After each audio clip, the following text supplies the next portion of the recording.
तो hello students, हम लोग स्टार्ट करते हैं अपना fresh new chapters plant growth and regulator. बहुत ही प्यारा और ब्यूटीफुल सा चैप्टर। तो यहाँ पर हम लोग बहुत सारे कॉन्सेप्ट की बातें करेंगे। बहुत सारी कॉन्सेप्ट को हम लोग आसान तरीके से हम लोग देखने का कोशिश करेंगे और समझने का कोशिश करेंगे। आई होप कि आपको ये सेशन काफ़ी अच्छा समझ में आएगा। तो आज हम लोग अपना सेशन का स्टार्ट यहाँ से कर रहे हैं, डिफरेंशिएशन, डी डिफरेंशिएशन और अपना है री डिफरेंशिएशन। तो जैसा कि हमने आपको पिछले चैप्टर्स में पिछले चैप्टर्स जो हमने ख़त्म किए वो था अपना एनाटॉमी। जहाँ पर कि हमने आपको ये सारी कॉन्सेप्ट काफ़ी अच्छे तरीके से हमने आपको समझाई थी। जहाँ पर कि डिफरेंशिएशन का मतलब होता था कि प्राइमरी मेरिस्टम से जो सेल साइकिल को, जो सेल जो है प्राइमरी मेरिस्टम में जिसके पास क्या है, मेरिस्टमेटिक सेल वो सेल है जिसके पास की डिवाइड करने का एबिलिटी है। ये अपना डिवाइड करने का एबिलिटी लूज़ करके ये क्या कर रहा है, अपना प्राइमरी परमानेंट में कन्वर्ट हो रहा है। तो इसी प्रोसेस को हम लोग क्या बोल रहे हैं, डिफरेंशिएशन बोल रहे हैं।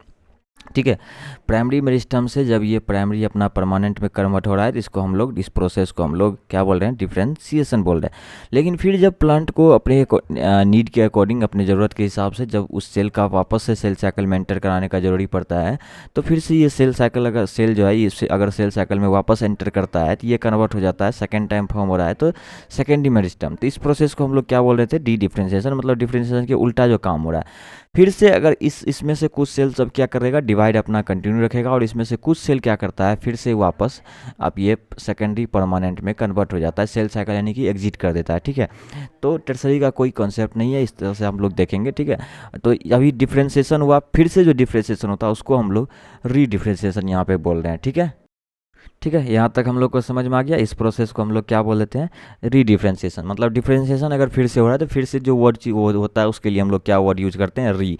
जैसे कि यूज कर रहे हैं उसको, अगर हम लोग फेंक दिए हैं और फिर से उसका हम लोग यूज कर रहे हैं तो हम लोग उसको बोलते हैं, क्या बोलते हैं कि उसका हम लोग री यूज कर रहे हैं। ठीक है, तो इसी तरह से हम लोग यहाँ पे वर्ड यूज कर रहे हैं, री डिफरेंशिएशन। तो इतना चीज़ आप लोग को क्लियर हो जाएगा। जैसे कि आप लोग देख लो यहाँ पे आपका एग्जाम्पल्स में आपको दिया हुआ है। ठीक है, कि जो अपना सेल जो है मेरिस्टम से आपको दूर पोजीशन से दूर भेज दिया जा रहा है रूट की तरफ, उसको किस में मैच्योर हो रहा है, वो किस में डिफ्रेंशिएट हो रहा है, रूट कैप्सूल में डिफ्रेंशिएट हो रहा है। और जिसको पेरिफेरी की तरफ भेज दिया गया वो जो एपिडर्मिस की तरफ मैच्योर हो रहा है। तो ये सारी चीज़ें दिया हुआ है एनसीईआरटी में। तो आप लोग इसको लाइन को पढ़ोगे तो जो हमने आपको बताया है सेम टू सेम आपको वही चीज़ यहाँ पर समझने में आएगा।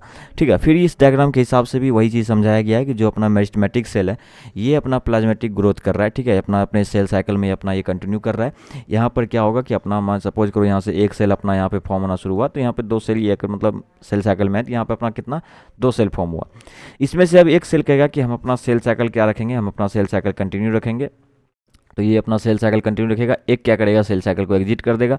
वो अपना मैच्योर होने के लिए अपना प्रोसेस में डिफ्रेंशिएशन प्रोसेस करके अपना मैच्योर हो जाएगा और फिर वो मैच्योर बन जाएगा। फिर बाद में चल करके उसका क्या हो जाएगा, एजिंग हो जाएगा, यानी कि उसका सेनेसेंस पीरियड आ जाएगा, फिर वो लास्ट में डेथ हो जाएगा। तो इस तरह से हमारा ये डायग्राम भी समझने का सिक्वेंशियल हमारा डायग्राम है जिसमें डेवलपमेंटल प्रोसेस को अच्छे से दिखाया गया है। तो ये सारी चीज़ हम लोग यहाँ पर बात करेंगे। ठीक है, अब हम लोग बात करते हैं जो हम लोग का एपिकल डोमिनेंस है। यह टर्म आपको हम अभी समझा देते हैं क्योंकि इसका यूज़ हम लोग आगे चल करके करने वाले हैं। फिर डीकैपिटेशन है, इसको भी अभी समझाते हैं, फिर हम लोग इसका आगे चल करके यूज करेंगे। ठीक है, अब देखो आपके इन्फॉर्मेशन के लिए जो हम लोग प्लांट का ग्रोथ मेजर करते हैं। ठीक है, सपोज करो एक प्लांट अभी इतना बड़ा था, अभी ये इतना बड़ा हो गया, तो हम लोग डायरेक्ट मेजर कर सकते हैं कि इसका ग्रोथ इतना हुआ है। लेकिन वो डेली बेसिस पे कितना ग्रो कर रहा है, डेली बेसिस पे इतना इतना इतना इतना थोड़ा थोड़ा करके ग्रो कर रहा है ना। तो थोड़ा थोड़ा ग्रो करने के लिए जो हम लोग मेजर करते हैं उसके लिए हम लोग के पास डिवाइस है ऑक्सीनोमीटर, जिसके थ्रू हम लोग क्या करते हैं, प्लांट का ग्रोथ को मेजर करते हैं। और फिर अपना नेक्स्ट कॉन्सेप्ट है एपिकल डोमिनेंस। इसमें क्या होता है कि जो अपना एपिकल बर्ड है, जो अपना एपिकल बर्ड अपना अभी ग्रो कर रहा है, वो क्या करता है, लेटरल बर्ड के ग्रो को क्या करता है, उसके ग्रोथ को रोक देता है। ठीक है, उसके ग्रोथ को इनहिबिट करता है, यानी कि लेटरल कहने का मतलब एक्सिलरी बर्ड, जो अपना साइड ग्रोथ करवाने वाला बर्ड है वो आपको क्या करता है, उसको ये मतलब इनहिबिट कर देता है। ठीक है, यही चीज़ अपना है क्या है, एपिकल डोमिनेंस। फिर हम लोग बात करते हैं डिकैपिटेशन का। इसमें हम लोग क्या करते हैं, एपिकल बर्ड को रिमूव कर देते हैं या फिर सूट के टिप को ही रिमूव कर देते हैं। क्या होता है इससे, जब ये सूट टिप अपना नहीं रहेगा या फिर एपिकल बर्ड अपना नहीं रहेगा तो फिर अपना लेटरल बर्ड जो है यानी कि एक्सिलरी बर्ड जो है इसका ग्रो अच्छे से हो पाएगा। ठीक है, इसके लिए ये चीज़ हम लोग टी प्लांटेशन में यूज़ करते हैं क्योंकि हम लोग को टी के प्लांट को कैसा बनाना है, बुशी बनाना है, मतलब झाड़ी टाइप से बनाना है, ताकि हम लोग का ज़्यादा लंबा ये चीज़ नहीं चाहिए, हम लोग को ज़्यादा झाड़ी झाड़ी चाहिए क्योंकि हमको इसके पत्ते से ज़्यादा मतलब है। तो इस कारण से इसका हम लोग क्या करते करते हैं, डिकैपिटेशन करते हैं किसमें, टी प्लांट में। ठीक है, यहाँ तक आपको समझ में आ गया। फिर हम लोग एक टर्म यूज करते हैं प्लास्टिसिटी, हम लोग कॉन्सेप्ट में प्लास्टिसिटी पढ़ते हैं, जिसमें कि क्या इसका क्या मतलब होता है कि प्लांट जो है ना अलग अलग पाथवे, डेवलपमेंटल पाथवे फॉलो करता है इन्वायरमेंट के हिसाब से या फिर अपने लाइफ के फेज के हिसाब से अलग अलग टाइप का स्ट्रक्चर्स क्या करता है, फॉर्म करता है। जैसे कि आपको कॉटन हो गया, कोरिएंडर का प्लांट हो गया, लक्सपुर हो गया, बटर कप हो गया, अपने एनसीईआरटी के मतलब एग्जाम्पल्स के हिसाब से। तो यहाँ भी हम लोग क्या करते हैं, दो तरह का पढ़ते हैं।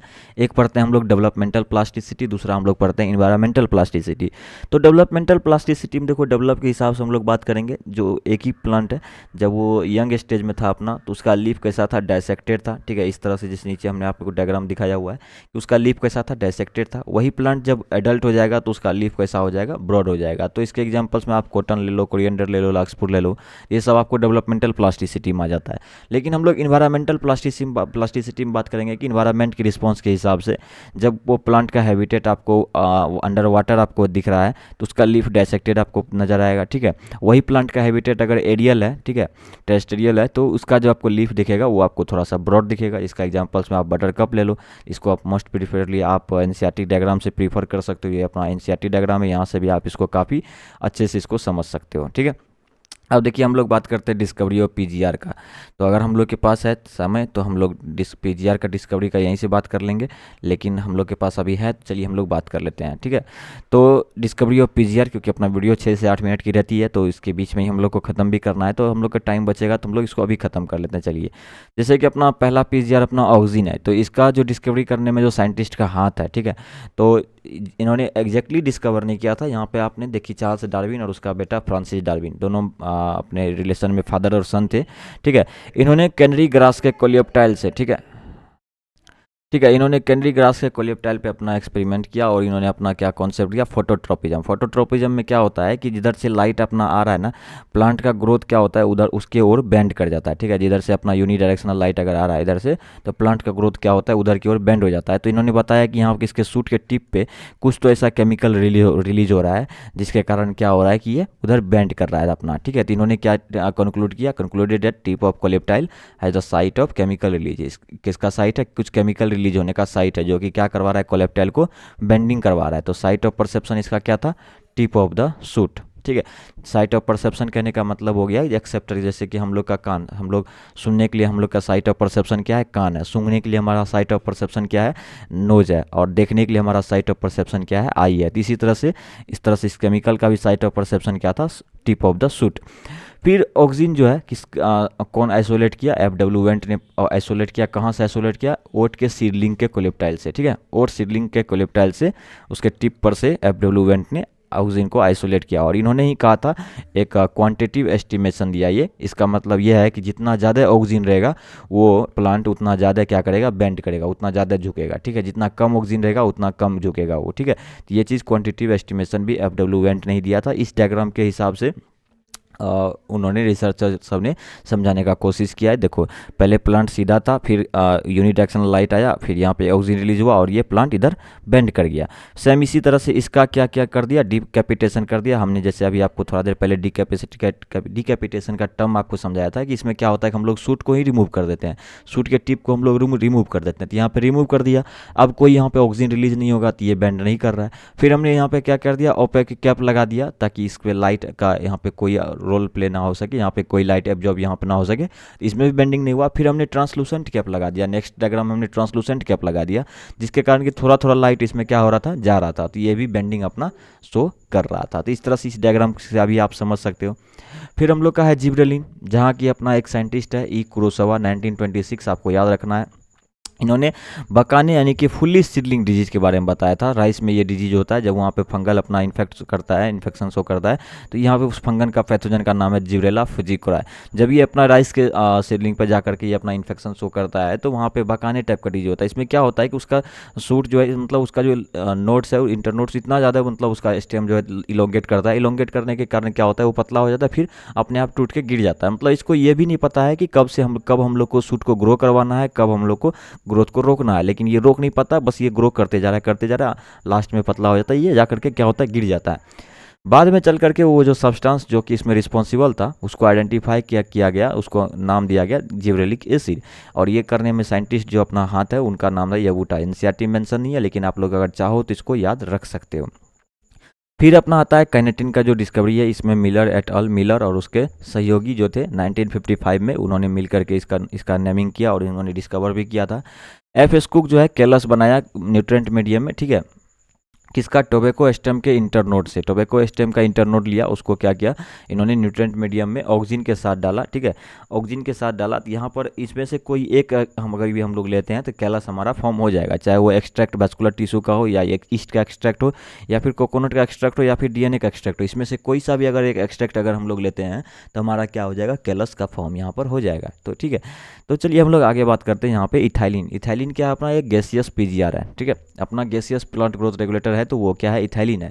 ये इसमें कौन से रिसर्चर्स का हाथ आता है, इसमें एच कजन का, जो कि 1910 में, अगर कोई आपसे एग्जैक्ट डेट पूछ दे तो 1910 आपको बता देना है।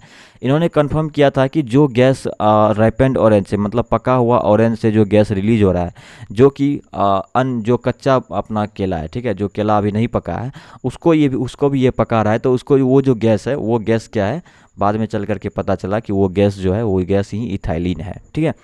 फिर इस तरह से अपना उस साइंटिस्ट का भी रोल आया। फिर हम लोग लास्ट में बात करते हैं अपना एब्सिसिक एसिड का। मिड 1960 में, 1960 के आसपास में क्या हुआ कि 3 अलग अलग रिसर्चर्स क्या किया, अलग अलग तरह का इनहिबिटर्स रिपोर्ट किया, ठीक है। अलग अलग क्या होता था कि जब भी कोई चीज़ फाइंड आउट होता था, जब भी कोई रिसर्च करके कंप्लीट करता था, तो वो उसको पहले रिपोर्ट करके सबमिट करना पड़ता है। तो 3 अलग अलग रिसर्चर ने एक इन्हीबिटर को, मतलब अपना अपना इन्हीबिटर नाम दे करके उन्होंने सबमिट किया, जिसमें से एक था इन्हीबिटर बी, दूसरा था एब्सिसन 2 और तीसरा था डॉर्मिन। तो बाद में चल करके पता चला कि ये तीनों अलग अलग नहीं है, ये तीनों सेम ही है, जिसको हम लोग क्या बोल रहे हैं, एब्सिसिक एसिड बोल रहे हैं। तो आज के लेक्चर्स में हम लोग यहीं तक रखेंगे। आप लोग क्या करिए, तैयारी करते रहिए अच्छे से, इस बात को लेकर के आप लोग तैयारी करते रहिए और अपना पढ़ाई लिखाई भी मस्त से करते रहिए। Thank you so much, bye bye.